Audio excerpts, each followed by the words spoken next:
When Raina sat down at the cafe, she was surprised to see Rick enter and head toward her table.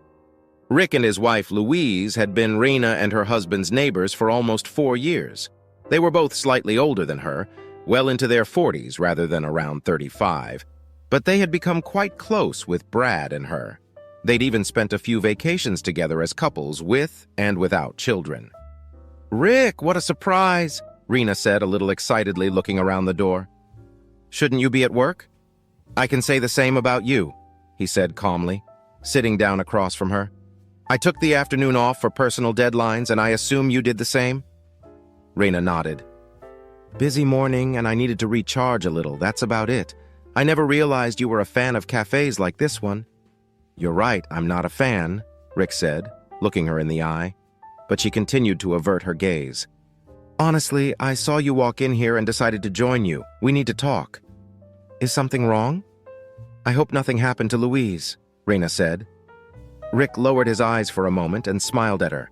"No, everything is fine. Thank you for your concern. You and Brad have become very important to us, and we know we can count on you if anything happens to either of us. I wouldn't hesitate to do the same. That's why I needed to come here." "What's the matter?" "I'm fine. I'm just a little nervous," Raina said. "Have you slept with him yet?" Rick interrupted her in a calm, slightly lowered voice. "What?" Raina's face flashed. "I don't know who." "The guy who keeps making you look at the door, that's who," Rick said. "Really? Did you or did you not have sex with him?" "No, not at all." Raina's face flashed and she began to move her arms involuntarily. Rick closed his eyes and smiled, shaking his head. He opened them and gently touched her hand like a father would. "You have to listen to me.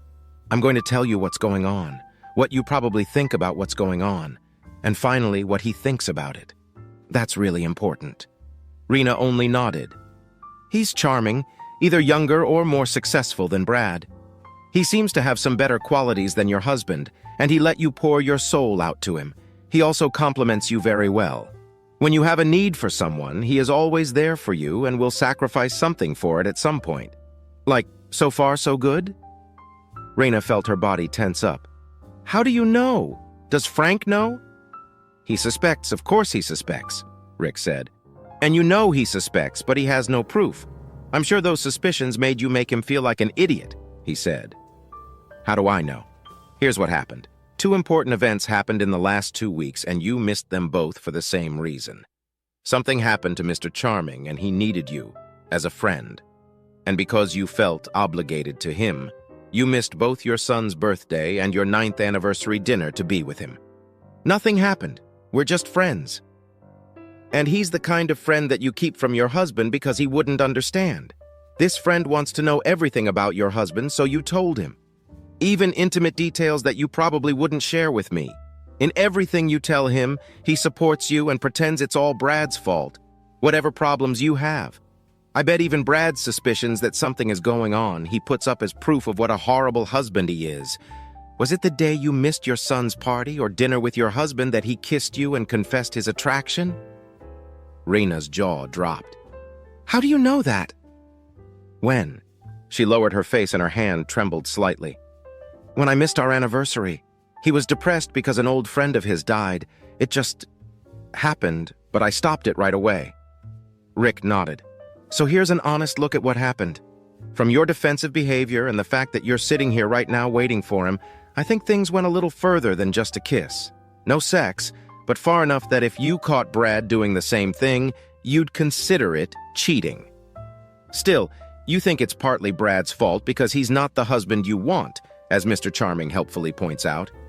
He's just a friend, giving you something you think you're not getting at home. Nevertheless, you're attracted to him, and his attention is mildly disturbing, but you don't plan on crossing that line. You've probably convinced yourself that you haven't done it yet, but a big part of you already feels guilty and hopes Brad never finds out. Are you going to tell him?" Raina asked. "So you admit that I've been right so far?" Rick clarified. "I have to say, guessing how you feel makes it easier to predict your actions." "We slept together, but I couldn't get over it," Raina said, her eyes watering. "He understood and just held me while we slept. We did some things but stayed in our clothes, mostly. Brad acting so stupid, and I was angry and drunk." "And with that, you pretty much proved him right," Rick said.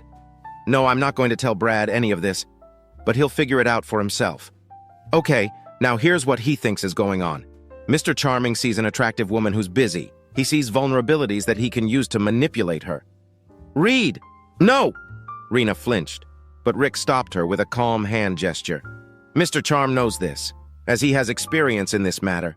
Pardon the bad cliche, but this isn't his first rodeo. See, you're assuming that you're the one he's targeting.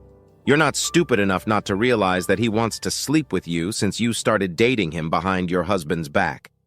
The allure makes you think it's all about something special between the two of you, and provides what your husband is missing. And Charming tried like hell to point out everything your husband is missing. That's because it's not about you. It's about Brad. Charming gets a thrill knowing he's taking something away from Brad. That's why he convinced you to skip two very important events to show that he means more to you than Brad. It was no coincidence that the death of a friend, and whatever other crisis it was, happened just as you missed both events. Brad's birthday is in 3 weeks, and something is bound to happen that you change all your plans because it has to do with Brad. He won't do that." Rick raised an eyebrow. "You were in the arms of Mr. Charming while your husband waited at the restaurant for an hour before you finally texted him that you weren't coming, that you stayed late for a friend at work who got food poisoning. You weren't even creative enough to give me a name, probably so Brad couldn't check. And now you're waiting for Mr. Charming, skipping work. You've revealed your current priorities, and they certainly aren't your marriage." "He wants me," Rena said. "That's all. He doesn't want Brad to know as much as I do. He doesn't even know my husband." "No, Charms knows a lot about him because he's been asking you about every detail. He knows Brad through you. Mr. Charming knows damn well that Brad has every right to be suspicious, and he also knows that he can convince you that it's an overreaction. He needs that suspicion, that growing wedge between the two of you. Otherwise, there's no chance of closing the deal. Because, and listen carefully, I said this is about Brad, not you. Mr. Charm thinks he's going to get everything he can from you, and then, once he realizes he's completely stolen you from Brad and you belong to him, he'll reveal his endgame. We'll make sure your loving husband finds out, and then he'll probably still continue the physical relationship for a while, at least until he finds his next trophy." "How do you know that?" "What, and Louise?" Rick smiled. "My wife and I are a faithful marriage for many years, but I haven't always been married. You have two choices. Continue this affair, and you know it is an affair, and try to prove me wrong, that it won't end in sex, or that everything will remain a secret because Mr. Charming isn't the man I made him out to be, or get it over with and hope to save my marriage. Once Charming gets everything he wants to get, he'll make sure Brad finds out, maybe even lie about you guys going farther than you really did." Rena cried. "Please, I can't. Brad can't find out." Rick walked over to her, hugged her soothingly, and whispered in her ear, "Then don't do anything. Don't even peck anyone on the cheek without your husband knowing. Otherwise, I'm damn sure he'll find out." "Rena, is that man upsetting you?" came a voice from behind them. Rick turned around and saw a young guy, tall and slender, with a huge beard. "Well, you must be Reed, and I'm Brad." Rick held out his hand for a handshake, and the other man slowly did the same. He grabbed Reed's hand and squeezed hard. Rick pulled him closer to whisper in his ear, twisting one finger away from him. "Listen to me, you vomit. You make a scene, and that finger will be broken. You don't talk to my wife. You don't talk about my wife, or I'll kill you." "You're not her husband," Reed said with pain in his voice. "Who are you?" "Wrong, since you care about who I am. Just between you and me, I'm the only one you can talk to about this. Otherwise, you've got your fingers partially in the cookie jar, but don't risk losing your hand. She's not worth it, is she?" No, definitely not," Reed said, rubbing his hand after Rick let go of it. "Damn waste of time. After 2 months, I've accomplished next to nothing with that frigid wench." Rena was sure Reed hadn't seen the blow coming. Everyone watched in silence as Rick stood with his hands up while Reed got up off the floor and hurried to the door. "Self-defense, guys. A man was abusing my sister, and you saw how aggressive he became when I demanded he stop it." Cheers of approval were heard, and everyone went back to their business. Rick turned and said to Renee, "You have a second chance. Go home. Be the kind of wife your husband deserves. I know it will be hard, but tell him he was right to suspect you, but you stopped before it was too late. Don't mention that I had to intervene. It's better for you. I know Brad, he'll be angry, but he'll want to get it over with. Thanks, Rena said, wiping her eyes. I didn't do it for you, Rick said, but for Brad, and to atone a little for my own actions in the past. Have a good day.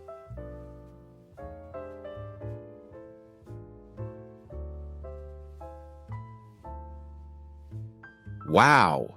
For a moment, I just boiled over. Then I put the phone to my ear again and asked my sister-in-law, Amy, did she really invite that rascal to meet us at the hospice? Yes, Jim. I tried to talk her out of it, but she persisted. I don't know why she wants him there tonight, but it's time to deal with it. Shit. She wants Susie there too? No, she said the 3-year-old is too young to hear what she wants to communicate today. All right. I'll take Susie to her parents on my way to the hospice. I'll see you there in about 30 minutes. As I pulled into the hospice parking lot, Amy got out of her car and walked over to me. I gave her a brief hug. God, this is going to be hard. I know. She took a deep breath and exhaled slowly. Well, let's get this over with. We entered the hospice and walked to the nurses' station. One of the nurses greeted us with a smile. Hello, Mr. Johnson, and turned to Amy. Hello, Dr. Allen. Your sister is having a good day today. She's hardly used the morphine pump this afternoon. She's in her room with a friend waiting for you. Thank you, Cindy. I'm glad the cancer gave her a little respite today. We walked down the hall to Elaine's room. When I looked at Amy, I cringed. It's going to be okay, she said, stroking my cheek. I nodded, and we walked into the room.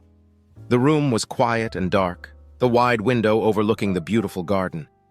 A pale and exhausted Elaine lay in bed. Trevor, looking unassuming as usual, sat at the headboard. He stood up and held out his hand to me. I ignored him, walked over to the bed and spoke. Hi, Elaine. She grabbed my hand and tried to pull me to her for a kiss, but I resisted. I shook her hand and then yanked mine away. Amy and I sat down on the opposite side of the bed from Trevor. Thank you for coming here. Elaine said, I know it's awkward for us to be here, but I hope we all want the same thing. To do what's right for our daughter, Susie. Susie is definitely my top priority at the moment, I said, glancing in Trevor's direction, and added, But what's that man doing here? Elaine shook her head gently. I'll get to that in a minute. I asked to see you today for 2 reasons. First, you and Amy are my heroes. You've made the best moments of my life possible, and I have you to thank for that. Second, I have 2 final requests of you. She turned to Amy and said, I can't imagine a better big sister than you. I've looked up to you my whole life. You've always supported me, even when I didn't deserve it. If it wasn't for you, I wouldn't even have Susie. When we were growing up, we both looked forward to having kids. I was devastated when I found out you had a uterine malformation that would make you never be able to have children of your own. Yes, it was one of the most bitter moments of my life. It's the main reason I got into midwifery and reproductive medicine. I hoped that by helping other women get pregnant, I could find a way to do it for myself. I'm so glad you did, Elaine said. When Jim and I couldn't get pregnant, I was devastated.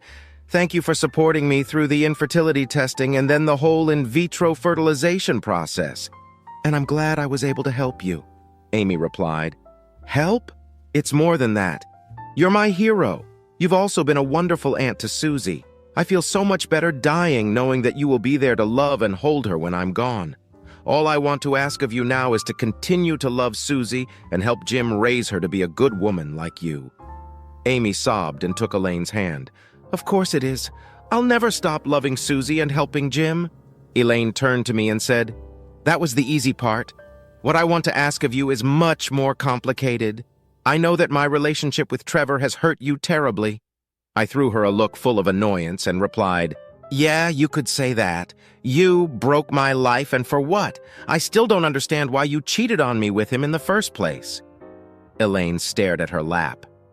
Anyway, I went a little nuts when we were struggling to get pregnant. Even though Amy said your sperm count was perfectly fine, I didn't quite believe her. I looked at Amy, who only shrugged her shoulders. I was desperate and willing to try anything. Elaine continued. Trevor was working in the office next door, and one day, during lunch, he saw me crying. She looked at Trevor and smiled. Trevor was so sweet. He held my hand while I cried, and eventually I told him about our fertility issues. Over the next few months, we became pretty close friends. I snorted and rolled my eyes. I know it was irrational, but I thought that maybe there was a tiny chance that if you couldn't put me down, then let someone else do it. Trevor volunteered to help. I looked at Trevor and then at Elaine with an expression of utter disgust. Yeah, he should have volunteered. So instead of relying on your sister's medical knowledge or asking your husband for help, you went to bed with the creep. You make it sound so dirty. Elaine grimaced. At first, sex was just a way to increase my chances of getting pregnant. But somewhere along the way, Trevor and I fell in love. It was amazing. I was loved by two wonderful men at the most difficult time of my life. I wanted to find a way to keep you both. What made you think I would ever agree to that? I asked. I was afraid you would divorce me when you found out, but you didn't. You became my hero for putting up with the whole damn IVF circus with me. And when I finally got pregnant, you were just as excited as I was. I nodded. I did think about divorce, but I wanted the baby more than I wanted to leave you. And that's what convinced me that you still loved me enough to ask you one last big favor, she said. She took a deep breath, then exhaled and said, I know how much you love Susie. I'm asking you to let Trevor be a part of her life too. I want you to give him joint custody of Susie after I'm gone so that both of my wonderful men can be in her life and raise her to be a wonderful girl. I looked at the creep. His face had lost its usual tinge of smugness. He bit his lip and looked concerned. I hadn't expected such a request from Elaine. I raised my eyebrows and looked at Amy, who seemed as surprised as I was. Finally, I turned to Elaine again and replied, No way. Thank you, said Elaine. Wait, what did you say? I said, no. Nope. Nain. No way, no way. Not a goddamn chance. After you're dead, there's no way I'm letting that bastard see my daughter. Elaine looked at me in amazement and burst into tears. After a minute, she pulled herself together and sighed. Okay, I was hoping you'd be above this, but you've left me no choice. You're going to have to give Trevor joint custody. And why is that? Because you, Jim, are not Susie's father. I looked at her. And what makes you think that? Elaine looked at me with sad eyes and said, I didn't want to tell you this, but I wanted to have a child with each of my wonderful men. I convinced Amy to use Trevor's sperm for IVF. I was going to use your sperm for a second IVF in a few years. However, cancer got in the way, and now that's not going to happen. I turned to Amy and raised my eyebrows. She nodded. Yes, that's what she asked me to do. I'm sure the DNA test will confirm my parental rights to Susie, Trevor smirked. Actually, Trevor, a DNA test won't do anything for you, Amy replied. Trevor looked stunned. Why? It's very simple, said Amy. Elaine tried to convince me to use your IVF material. However, all she convinced me of was what assholes you both are. Amy turned to her sister again and said, I've had your back your whole life. I covered for you when you wrecked Dad's car, gave you antibiotics, and gave you a loan when you and Jim couldn't afford IVF. Elaine hung her head. You're right, without you. IVF would never have happened. It wouldn't have fucking happened, Amy snarled. I was happy to help because that's what sisters do for each other. But you crossed the line when you asked me to betray Jim like that. It was beyond selfishness. It was pure evil. So you didn't use Trevor's sample? Hell no, snorted Amy. It went in the trash with the rest of our clinic's medical waste. The only materials involved in your IVF was Jim's. Elaine gasped, then screamed, You bitch! Why did you do this to me? And why did you do that to Jim? Amy grinned. Elaine struggled to find the words. Well, at least I have a baby. Unlike you, I'm not a genetic dead end. As soon as the words left her mouth, Elaine looked at Amy in horror. Oh my God, please forgive me. I said a terrible thing. That's right, dearie. Amy grinned. It's a cruel thing to say to any childless woman. But it didn't hurt me at all because it's not true. What do you mean? That you're not Susie's mother? But that can't be true. I carried her. I gave birth to her. Yes, you had a baby, honey, but the eggs that combined with Jim's sperm were mine. I'm Susie's birth mother, and in due time, after you're dead and buried, Jim and I will be married, and I will take great pleasure in officially adopting my own daughter. I looked at Elaine. If you thought I would ever willingly share you or my daughter with that scumbag, you were deluded. But why didn't you get divorced? Why did you go through IVF with me? I shook my head. When Amy told me that you asked her to switch my materials with the scumbag's materials, I almost kicked you out of the house. I turned to the creep. I was also close to coming over and beating the hell out of you. And I would have helped, Amy said. But we really didn't want to go to jail. I turned to my dying wife. Amy and I had many wild fantasies of revenge before we settled on a more appropriate response to your betrayal. We decided that neither you nor the bastard was worthy of being parents. But we realized that you could be a great surrogate mother for us. Amy said, if it worked, we were going to use you to carry another one of our children. However, as you said yourself, cancer and so on and so forth. Elaine seemed to be out of her depth. What about my eggs? Did you throw them away too? No, I didn't, Amy said reproachfully, although I came damn close to doing so. They are currently safe and sound in our clinic's freezer and labeled as an anonymous donation. Sooner or later, one of my patients will need an egg donor to get pregnant. If someone with your physical characteristics is needed, we can provide them with your eggs. That way, no one will ever know about it and Trevor will have nothing to do with the baby. I turned to Elaine. If anything, Amy and I were ready to spare you all this worry and let you die in peace. However, you forced us to do it. And now it's all on your conscience. I still love you, honey, despite all the crap you've done. So Jim and I are going to give you one last chance to redeem yourself. You're going to die in the next few weeks, and it's going to be very hard on Susie. We hope that you love her enough to make your last days with her special and your passing easier for her. I took Amy's hand and then turned to Elaine again. When Susie gets older, she will probably want to know more about the story of her birth. We can tell her the sad story of the selfish and lying whore who betrayed me. Or we can tell the story of the brave sister who helped Amy and I have the baby we always wanted. Personally, I know which story I'd rather tell. Amy said, honey, you talked about Jim and I being your heroes. What's your choice? Do you want to be a hero yourself this time? At least for Susie?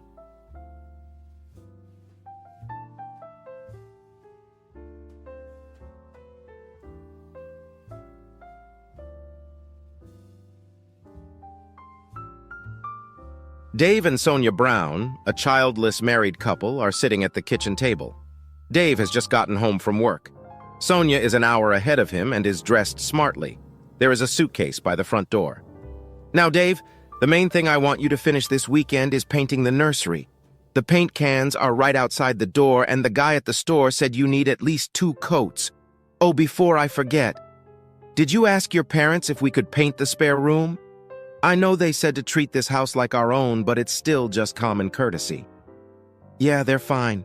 Remind me again, Sonia, why do we need to paint the nursery now when you're not even pregnant? Sonia sighed at having to say all that again. She was very fond of Dave. He was a good provider and would make a great father when the time came. But he could be annoyingly absent-minded at times. Because, Dave, I'm off the pill now, so it's only a matter of months before I get pregnant and maybe another year before the nursery has little inhabitants. I told you I did a little research showing that even the safest paints give off toxic fumes within a year of application. The main reason I'm leaving with Bev this weekend is because I'm sensitive to the smell of paint. Otherwise, I would stay and we could do this together. Now here's what I propose. First thing tomorrow morning, you have to take my car to the service shop. They'll give you another one in exchange for the day. I've already booked it. You come back here and apply the first coat of paint. That should keep you busy until about lunchtime. Then, if the car service is done, take the car and go to your mom's. She'll feed you lunch. Usually mowing the lawn takes you most of the day. Dinner for tomorrow is in the freezer. Sunday morning, apply a second coat of paint and please keep the nursery door closed so the fumes don't soak the whole house. Bev had me tell you that Mick will pick you up around 1 o'clock for a round of golf. You can have dinner at the clubhouse and Bev will drop me off here around 8. How's that sound? Wow, I'm going to be a busy, organized bee this weekend, aren't I? At that moment, Sonia's phone rang, receiving an incoming text message. She looked at it. Bev is already coming out of the house to pick me up. Now, are you sure you have everything you need? Don't worry, woman. I'll be fine. Are you sure you'd rather stay here with me than go to a spa weekend with Bev? We could try to have a baby in 2 days. Ooh, tempting, Dave. But as I understand it, to have a dirty weekend, we'd have the rest of our lives, and I, to enjoy a little freedom, only have time left until I become a mother." Sonia had to turn away from her husband when she said that. Her self-image as a decent, honest person was badly damaged after the recent decisions. All right, Sonia.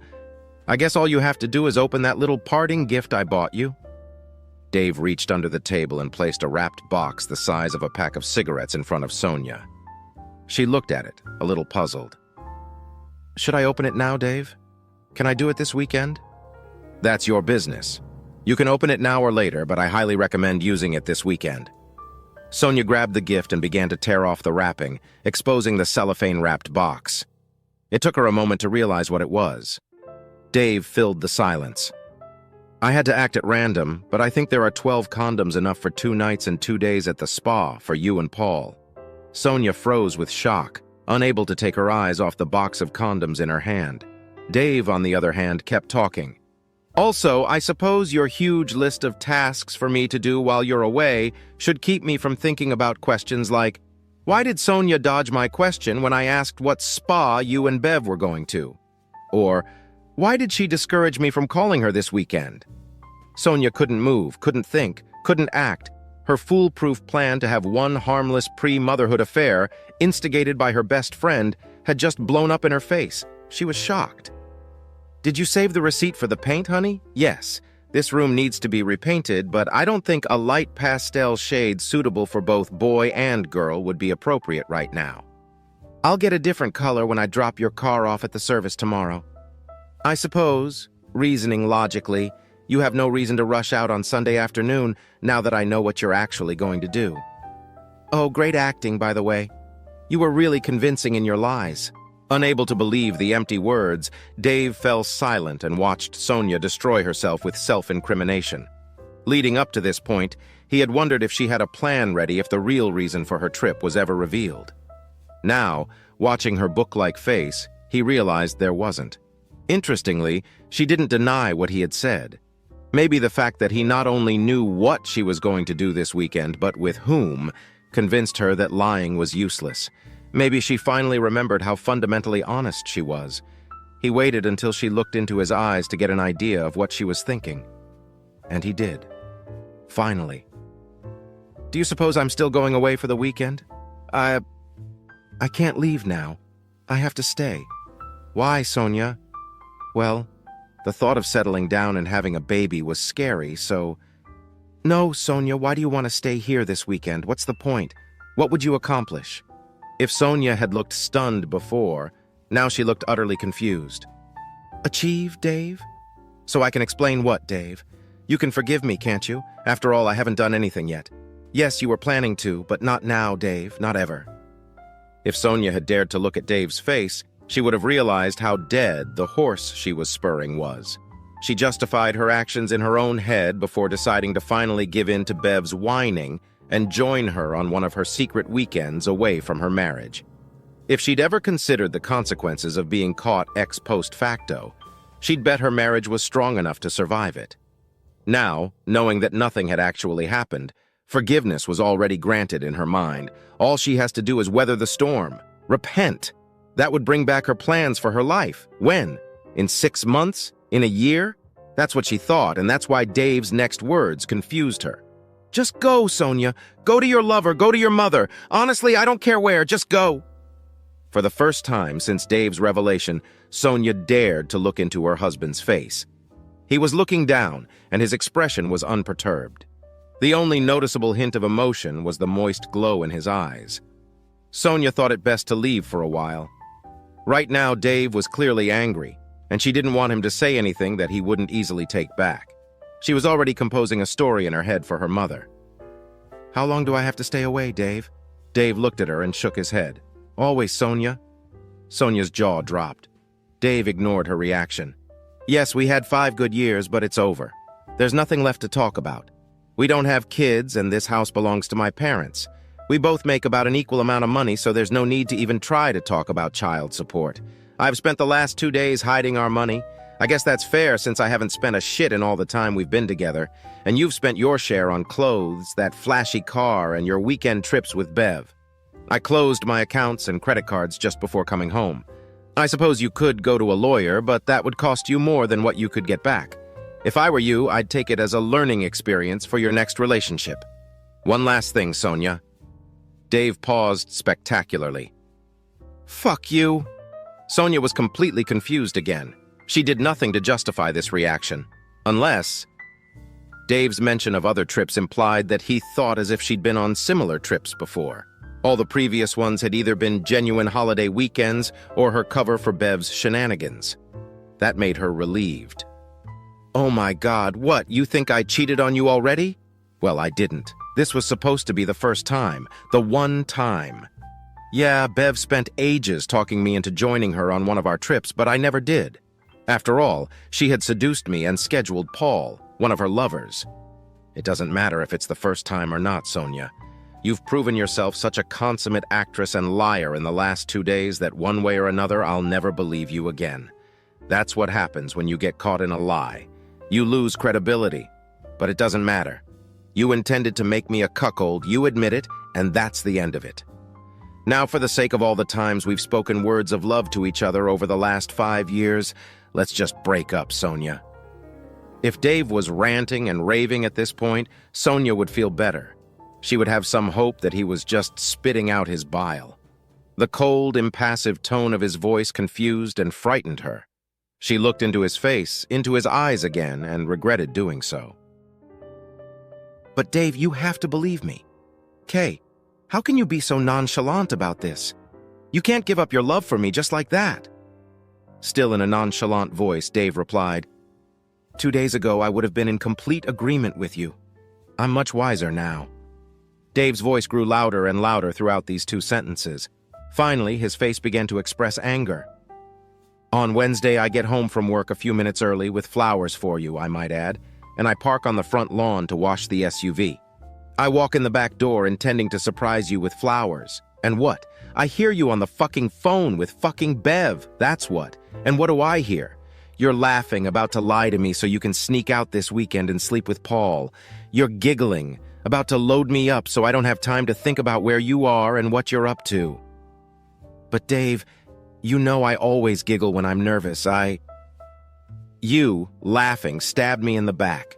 It took all my love away almost instantly. Knowing that I would just kill you if I continued to the kitchen, I quietly walked away.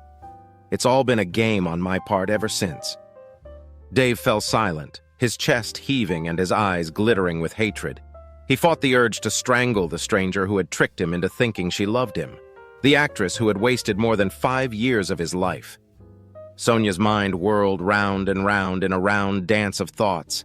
If she could make Dave believe she'd never done anything but plan. This really was the first time, and she was actually giggling with stress. She needed to convince him. It was time for her to have a baby. It was all part of the plan. Dave fiddled with his cell phone. He pressed a button, then held the phone up to her. His face turned back into an impassive mask.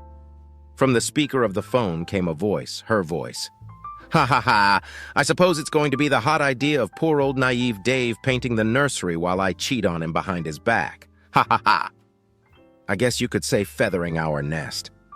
Even with all her rationalizations, all her filters and delusions, Sonia found this tiny passage extremely devastating. For a moment, she could imagine how Dave had felt the first time he heard it. The work that lay before her, rebuilding his trust and love, suddenly became like the view of the summit of Mount Everest from base camp. At that moment, a car horn sounded. Bev had arrived. Staying in the car, she hoped not to avoid looking into the eyes of her longtime friend, the friend whose wife she had seduced with her degraded moral view of the world. Sonia heard the horn honking and realized it wouldn't stop until she got out and talked to her best friend. The problem was that her struggle needed to start right here and now. She was embarrassed by the dilemma. Dave brought her out of the impasse. "I think that answers my question." "What question, Dave?" "When I spoke to Mick an hour ago, he still hadn't decided whether to incriminate his wife before she left or ambush her while she was away. I think he decided to do the latter." Sonia looked at the phone in her husband's hand and remembered that conversation with Bev on Wednesday. She was pretty sure the words she'd said were enough for Dave to realize that Bev was an experienced broad, even listening to the conversation from one side. Her best friend is in big trouble. She just doesn't know it yet. Turning around, she sprinted out of the house. It was raining pretty hard, so she jumped into the passenger seat. "He knows!" "Who knows? So what?" "Mick knows you're going away this weekend to fuck Peter." Without giving Sonia time to get out, Bev tore the car off. Soon after, Dave heard the sound of burning tires outside. Epilogue. Not believing he'd been lucky enough to get her out of the house so easily, Dave set Sonia's suitcase on the porch, wrote the single word "entry" to Mick, then picked up his tools and began changing the locks. He whistled as he worked, and why not? He was already venting his anger, crying his regrets, and banishing evil from his life. Sonia was too busy crying and ranting on Bev's shoulder to even bother him with phone calls, and that was fine with him. After changing all the locks, he sat down at his computer, copied the voice-recorded file from his phone to his laptop, attached it to an email titled, "Why I'm Divorcing Sonia," and sent it to all the addresses in his and their shared address books. He felt justified in talking to mutual friends, her relatives and work colleagues first. She was very convincing when, looking him in the eye, she boldly lied to his face. People needed to be warned what an evil and conniving bitch she was. He called her mother and explained it verbally so that the email wouldn't come as a big shock. He thought he owed it to her. By the time Bev and the protesting kidnapped Sonia arrived at her house, Mick had already changed the locks. While his now estranged wife was banging and screaming, he was completing bank transfers on his computer. Every account Bev had access to now had a zero balance. Sure, she'd get her share eventually, but not until she found a source of funds to pay the lawyer. He changed the app, opened Bev's email address, and read the email he'd received yesterday. At first glance, it was from Sonia, and alluded to the fact that all their elaborate plans for a weekend away from their marriage had been successful, but if their husbands found out about it and objected ex post facto, then something would have to be done about them. The email was actually from Dave using Sonia's account, but the casual observer will never know that. If Bev didn't leave the house quietly, he could always threaten to turn the email into a weapon for the purposes of a restraining order. When it became obvious that pounding on Bev's old front door was accomplishing nothing but attracting the curiosity of the neighbors, she returned to her car and to Sonia, who was waiting for her. It only took 5 minutes for years of friendship to fall apart forever. Sonia accused Bev of talking her into a weekend adventure. Bev accused Sonia of not being careful enough by letting her husband overhear their conversation. Bev dropped her former friend off at her old house, shrieking shrilly, "Bitch!" Sonia's calls to Dave's phone went unanswered, and she discovered that her keys no longer fit the locks when she tried them. Embarrassed, she went to her mother's house where she was met with a very cold welcome. Over the weekend, Dave refused to answer her calls, but the following Monday night he responded to a text message. If she arrived at the house at 2 o'clock the next day, he told his roommate to watch Sonia while she packed up her remaining personal belongings. Meanwhile, Sonia reasoned that since Dave had been so nonchalant on Friday, he wasn't all that upset, and with a proper spat, he might one day forgive her. She knew he was a very controllable man. So her plan was to sneak into the house on Tuesday, cook him an amazing meal, and then meet him at the door dressed for sex. On Tuesday, their neighbor let her into the house and said he would be back later to check on what she planned to pick up. Sonia wandered around the house, already feeling like a stranger. It smelled like paint, and the door to the children's room was closed. Curious, Sonia decided to see what color Dave ended up choosing. Opening the door, she stepped in and the blood left her face. Sonia realized that she had mistaken Dave's visible emotions for what he was actually feeling. He'd used the paint she'd brought. Written in angry letters across the wall were the refrain, "Whore," "Stolen 5 years," "Bitch," and "Betrayal." Sonia leaned against the door jamb as it all hit her. She looked down in horror. The paint was still wet and left a wide streak on her arm. She bounced away from the door, shivering, feeling as if she'd been branded. Branded with horrible words screamed at her from the walls. For the first time, Sonia saw her actions for what they were, the damage and pain she had caused both her husband and herself. Screaming in sympathy for her husband and for her own loss, Sonia Travis, née Brown, packed her belongings and with a sense of dread at the pain and humiliation, left her home for the last time.